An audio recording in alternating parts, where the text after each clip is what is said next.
Hey guys, this is Dave here. I'm going to introduce myself in a moment, but first I want to introduce what this video is about, so check this out. I'm going to be travelling well over 1,000 miles in 3 weeks, from Nagasaki to Sapporo via the bullet train. I'm landing at Narita Airport from Heathrow in London, and then flying on to Nagasaki Airport where I'll begin my journey. I'm starting there because it's at the far west of Japan, an ideal place to start when you're travelling the length of a country. But as a city, it also has a lot to offer. From the Nagasaki National Peace Memorial Hall in lieu of the atomic bomb that was dropped there, the second after Hiroshima, to the beautiful views of Nagasaki from the top of Inasa Mountain, which overlooks the city. Next we'll be on to Fukuoka. Now, I was originally going to start my trip from there, but Nagasaki popped into view at the last minute. Fukuoka City is southern Japan's biggest city and famed for its beautiful women, and that's along with thousands of other cities around the world, I'm sure. But there are many temples and shrines and museums worth seeing there, so I'll check those out.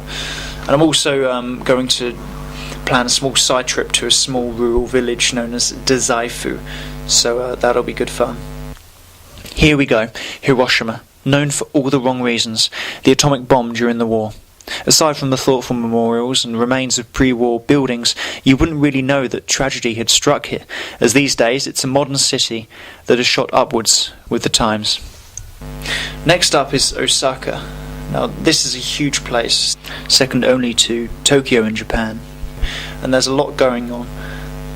It's also worth noting that on my way there I'll be passing through Himeji, which is home to Japan's best preserved castle, and to be fair, a definite highlight of the trip. Then we've got Kyoto, or Kyoto as it's properly pronounced.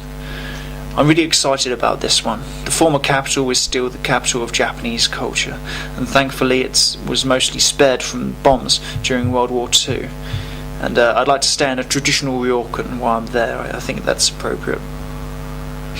Now we have Ise. I'll be honest with you, I don't know too much about this one, but I do know that it has Japan's most sacred shrine, called Ise Jingu, and it seems to have a nice character to the place, so I'll check that out.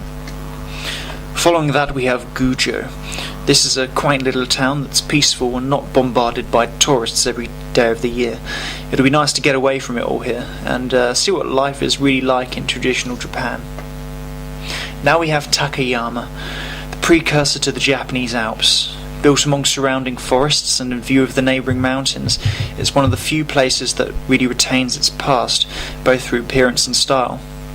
I'll also be taking a trip to Shirakoego while I'm there, which is a collection of small villages in arguably the most picturesque place in Japan.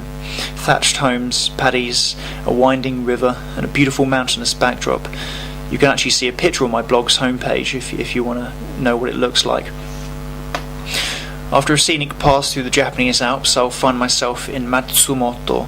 Matsumoto has a superb castle that's original and well preserved. Grand views of Japanese Alps wherever you turn, and fresh air, which apparently affects the people because they're known to be some of the friendliest in Japan, or so I've heard. Now for the monster, Tokyo. While I prefer a rural setting on preference, I couldn't leave this one out. Tons of stuff to see, and I think I have a few days here. Then we have Nikko.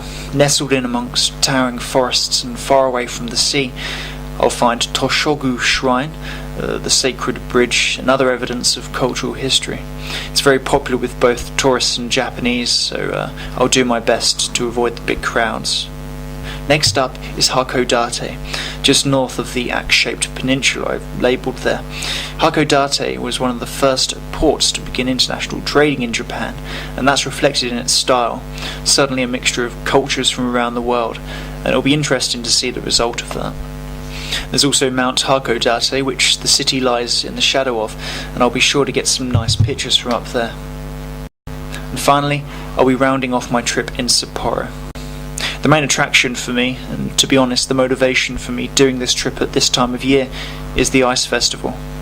I first saw pictures of this last year and I was absolutely blown away by what I saw. Towering ice sculptures line one of the main streets in Sapporo, and you just can't fail to be in awe of them. I've also heard that Sapporo beer is out of this world, so aside from the freezing cold, I can't wait to get there.